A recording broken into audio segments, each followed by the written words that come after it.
이번 주 국회에서는요, 여야 갈등이 최고조에 달할 것으로 전망이 되고 있습니다. 그리고 오늘이 그 시작입니다. 이 시간 현재 국회에서는 국회 운영위원회가 열리고 있는데요. 대통령실을 상대로 첫 현안 대정부 질의가 진행되고 있습니다. 22대 국회 출범 이후에 대통령실 참모들과 야당 의원들이 공식적으로 대면을 하는 건 이번이 처음인데요. 자, 오늘 오전 10시부터 시작이 됐는데 조금 전 국회 운영위원회 모습을 영상으로 보시겠습니다. 정무장관직을 신설하여 국회와 정부와의 실효적이고 실질적인 소통을 강화해 나가겠습니다. 앞으로 주요 정책 현안과 국정 현안들에 대해서 의원님들의 의견을 충분히 경청하고 또 충분히 설명드리고 지속적으로 협의해 나가겠습니다. 오늘 회의가 무슨 국정감사입니까? 국정조사입니까? 거기 청문회도 아닙니다. 현안질에 대해서 강제하기 위해서 정인을 채택하고 선서를 강제하는 이런 경우가 어디 있어요? 박민국 의원님 말씀 좀 정리해 주십시오. 그거 좀 정리하고 있잖아 지금. 네? 그 어원 이야기 하는데 아직 못 배웠군요. 아니 민주당 아버지는 그렇게 가르쳐요. 네? 자, 박민국 의원 마이크 꺼주시기 바랍니다. 어디서 배운 거예요? 어디서 삿대질하고 있어요? 본인이랑 살았어요. 자, 보신 것처럼 시작부터 증인 채택과 선서 문제를 놓고 언성이 서로 높아지는 모습이었습니다. 이미 알려진 대로 야당은 전투력 높은 의원들을 운영위에 집중 배치한 상태였죠. 거센 공세를 벼르고 있었던 차였습니다. 자, 그리고 오늘 대통령실에서 나온 참모진도 대통령실 눈에 띄는 사람이 있습니다. 조금 전에 영상에 나왔던 정진석 대통령 비서실장인데요.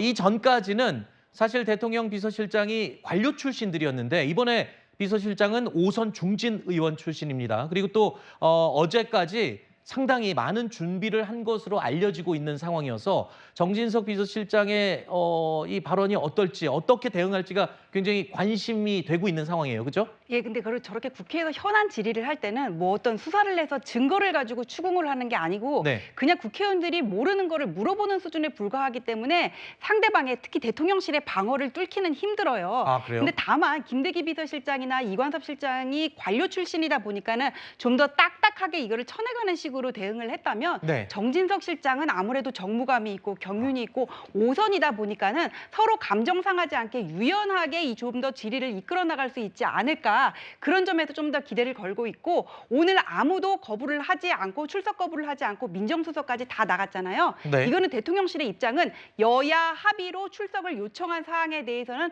거부하지 않겠고 거부할 이유가 없다는 것이 지금 입장이라고 합니다. 네. 뭐 정진석 비서실장과 전임 비서실장이 뭐 좋고 나쁘고 얘기를 한 게 아니라 차이점을 제가 여쭤본 거였고요. 그리고 또 아까 언급을 하셨지만 민정수석이 사실은 윤 정권 들어왔다 폐지됐다가 5월에 부활되지 않았습니까? 그래서 좀 예민하지 않을까 했는데 출석을 했어요. 이 부분도 아까 말씀하신 것처럼 대응에는 큰 문제가 없다라고 판단을 한 그런 부분이 있을까요? 그렇습니다. 굉장히 중요한 변화고 대통령실의 국회에 대한 존중을 보여주는 것이죠. 네. 이번에 민정수석이 출석하게 된 배경에는 민정수석의 업무 자체가 역대 정부와 다르다는 점이 있습니다. 과거에 민정수석들이 국회에 출석하지 않았던 것은 이른바 사정 업무를 담당하기 때문에 만약에 국회에 출석했다가 그 어떤 사정 현안에 관해서 어떤 첩보를 보고받았냐, 예를 네. 들면 이런 것들을 물어보면 확인해주기가 곤란하지 않겠습니까? 그런 배경들이 작용했는데 지금 부활된 민정수석은 그런 사정 업무를 하기 위해서 부활된 것이 아니거든요. 그렇기 네. 때문에 국회에 불출석할 이유도 없고 굳이 네. 불출석해야 될 정도로 어떤 그런 문제가 있지도 않습니다. 그렇기 때문에 적극적으로 국회 출석해서 답변을 하겠다, 이런 입장으로 보여집니다. 지금 대통령실 실무진들이 총동원됐고 민정수석도 출석을 하면서 국회에 대한 예우를 보여준 거다라고 얘기를 했는데 아까 보신 영상을 봤을 때는 글쎄요, 여야 간의 관계가 그리 지금 녹록해 보이진 않습니다. 네, 지금 이제 대통령실의 어쨌든 뭐 국회 전략이나 기조가 바뀐 것은 약간 사실인 것 같습니다. 네. 근데 그것이 다만 이제 뭐 야당과 협치하고 국회와 소통하기 위해서라기보다는 지난번 이제 최병 뭐 그 청문회 때 너무 이제 그 여당 없이 없이 야당에 일방적으로 뭐 이렇게 운영이 되다 보니까 방어를 충분하게 못했다 이런 생각을 국민의힘에서 가지고 있는 것 같아요. 아하. 그래서 이번에는 이제 국회에 가서 적극적으로 방어하자 이런 전략을 세우신 것 같고 그런 전략 하에서 사실은 민정수석이 과거에도 문재인 정부에서도 국회에 출석을 안 했었거든요. 뭐 할 네. 때도 있었지만 그렇기 때문에 이번에 민정수석 출석은 어느 정도 지금 정진석 실장, 비서실장이 본인 중심으로 짠 뭐 이 대통령실에 대해서 약간은 좀 자신감이 있는 것 같다. 네. 예를 들면은 뭐 정진석 실장 같은 경우에는 본인이 국회 부의장 출신이고 정무수석도 해봤고 굉장히 이제 뭐 경험이 많기 때문에 야당의 뭔가 이 공격을 잘 방어할 수 있다. 그러니까 이런 자신감에서 전체 이제 대통령실